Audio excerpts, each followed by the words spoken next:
What's up, everybody, and welcome to BioS3 Raw TV. Today we're going to talk about some serious stuff. We're going to get kind of down and dirty a little bit and talk about some serious things that are not just affecting men but women also at the same time. And let's start out. I'm going to explain to you guys what this is all about, okay? So I got an email from an individual, and I told him I would leave out his name and his specifics to make sure that it wouldn't lead back to him. But if I could use this as a video. And he actually contacted me about family food pushers, okay? What a family food pusher is, someone in your family, like my mom, okay? My mom's Portuguese. She's always trying to feed me when I walk in the door. Want something to eat? You need something to eat? Did you get anything to eat? Are you hungry? Are you full? And it's just part of who she is. She's always trying to take care of you, okay? She's trying to feed you. You tired? You want to take a nap? You know what I mean? Like, there's stuff that she wants to do to make sure that you're taken care of. Now, if you're a type of individual who's overweight, or you're the type of individual who's trying to lose weight, and the food pusher lives with you and they don't understand that, then what's going to happen is they're going to push the food on you, okay? And this individual said he lives with his aunt, and she's always constantly pushing food on him at all hours of the day. He's training, he's going to the gym, he's getting his workouts in. He's a big guy. He's like 6'6" and 300 pounds. I mean, he's, not a little guy by any means. So obviously he can put on weight fairly easily or quickly. But at 6'6", I mean, you got a duck to come in doorways. He's a big dude to begin with, right? He's trying to shed the excess fat without losing his strength and the gains that he's got in muscle so far. And there's a lot of macro calculators and stuff he's talking about in here. But he has a family member that constantly pushing food even when you say no 10,000 times every day. And then he just ends up giving in and eating those extra fat, carbs, and calories. He says that he's been doing cardio to try to counteract that, but how would I deal with this? What advice do I have? And here's where it gets sticky, because I know he's probably looking for me to give him a way to kind of filter through this and get through it. But here's the truth, and I know you're probably not going to like it, but the truth is, it's your fault. You, the individual who is contacting me, it's your fault. Okay? Here's the deal: you live with someone who's trying to push food on you all the time. Now, you have three choices. You can either give in and eat the food, keep saying no, no, no, no all the time, or finally put your foot down, and even if it has to be rude and upsetting them, hurting their feelings, getting your point across. Those are your three options, okay? And I'm not really sure why. I mean, I guess I do, because let's face facts, nobody likes to diet. I just did a diet for freaking 13, 14 weeks, leading up to the show. Of course, nobody likes to diet. And I'm sure if somebody was in my face, well, actually, if somebody was in my face trying to feed me things, no, I wouldn't eat it, but that's just how I am. I don't want to screw up my goals. I don't want to eat it. I know what's going to happen. But the bottom line is, you're making it okay for her, your aunt that you live with, to go ahead and push you into eating it. She's not holding you down, strapped down to the floor with your mouth open, dumping food in your mouth, which means that you have to actively put it in your mouth because why? You don't want to hear her? Well, why are you listening to her? I live with her. So what? If she's not respecting what you're saying, then the problem is not in the eating. The problem is you getting your point across to your aunt, explaining to her, I'm not eating this. Stop. I don't give a shit.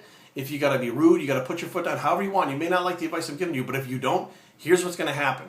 If you don't tell your aunt no and stand up for yourself, you're going to go round and round, and she's going to offer you the food and you're going to eat it. Now, I do blame you for eating it, yes. If the food is there, you should have enough willpower and control to say no. There were plenty of times where I went to family functions, and my girlfriend Carrie at the same time, family functions, and we brought our own food in Tupperware. Everybody was like, oh, come on, just a little bit, come on. No matter how much peer pressure there was, you say no and stand your ground. It's up to you not to put the food in your mouth. I see people use kids all the time as excuses.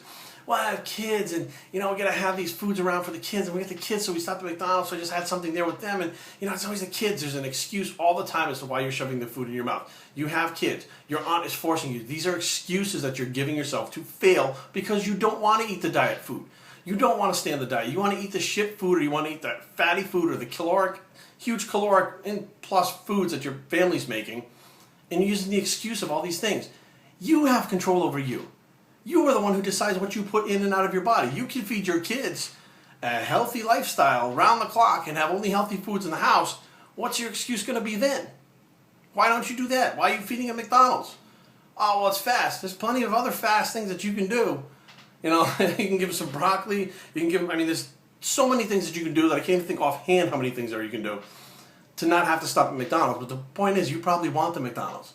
So you stop there. Of course the kids are going to want it. And then you sneak your little one in there and you go, oh man, I had to stop for the kids. Take responsibility for yourself. That's what's going on here. You're not taking responsibility. You're blaming it on your aunt. Other people blame it on their kids. Other people blame it on who God knows what. Well, my mom made the cake, so I had to eat it. No, you didn't. Okay? There's plenty of times where when I was younger that my mom would be making stuff and I couldn't eat it. And she'd be like, well, if you're not going to eat it, then don't eat anything. Fine. Then what I would do is open a can of tuna and eat a can of tuna. Or I would go to the grocery store, walk to the grocery store and buy my chicken breast, already cooked, and eat it like that. You have to make the decision to do what you need to do. Over time, my mom, after I didn't give in and eat these foods, learned. So she'd be like, for supper, we're having this. Do you need to eat something else? Is there something else I can make for you? Or now, like when Carrie and I travel to go see my parents up in Rhode Island, my mom will ask me, what are you guys eating? Are you prepping for a contest? Are you not? Can you eat this? They respect it now because I put my foot down a long time ago and stuck to my guns and didn't give in. If I had kept giving in all the time, my mom wouldn't give a shit. She'd just make whatever, throw it on the table, and they'd be like, hey, if you don't want it, don't eat it. But the bottom line is, you have to be vocal about what you want. You have to put your foot down. You have to show some self-restraint, some self-control, and you have to stick to your diet. You have to stick to the goals. If you have that goal of trying to trim down and maintain your mass, you're the one that has to say, Auntie so-and-so, I'm not eating it, I'm sorry. I got my protein shake, or I got my chicken breast, thank you, but no thank you. And if this continues to go on further, over and over again, where it's aggravating you, then you need to stop and say, Auntie so-and-so, look, this is getting really aggravating. I have a goal, this is what I'm trying to do, and please respect what I'm trying to do, and don't be offering me these foods. After that, it's on you, whether you do it or not. The way someone else acts, or someone else's behavior, should not affect how you get to your goal one way or the other. Barring the fact you have an emergency, you have to leave to go take someone to the hospital and you forgot your food. I mean, that's something completely different, but that's not what's going on here. What's going on here is you're coming home and there's food there and you're being told to eat it, and eventually you do. Bottom line, peer pressure or not. So my advice to you is, if you're really serious, okay, which it seems like you are by the email you sent me, you are serious about training and dieting, getting down to your goal, it's time for you to take some self-responsibility and not eat the foods and stand up to the people that are trying to push you into them, because they're being disrespectful to you, although they don't know it. But it's partly your fault because you haven't let them know how important it is to you, or they probably wouldn't be doing that. BioStraining@gmail.com. Leave comments down below. www.biostraining.com is the blog. I'm BioStraining and I approve this message, and we're out.